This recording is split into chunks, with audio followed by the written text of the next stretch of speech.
Yan po yung pagkwento sa akin. So, just can imagine a minor being sexually molested by an individual at sinasabi po nila na as early as 12 or 13 years old, they were allegedly sexually molested by Apollo Kibuloy po at and they are being threatened na kapag sila ay i-break nila yung code of secrecy at sabihin nila kanino man yung kanilang naranasan sa kamay po ni Apollo Kibuloy ay i-hunt sila ng angels of death. So just can imagine a minor being threatened of death. Hindi lang sila, pati yung mga pamilya nila ang sinasabi doon sa mga bata.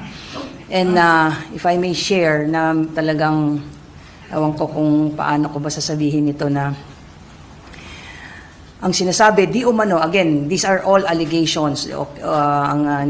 Nililinaw lang natin, ang sinasabi na pagkatapos gamitin di umano ni Pastor Kibuloy itong mga bata, ang sinasabi sa kanila ay they are still pure, intact pa rin yung kanilang pagkababae dahil ang nakipagtalik sa kanila ay Espiritu ng Diyos.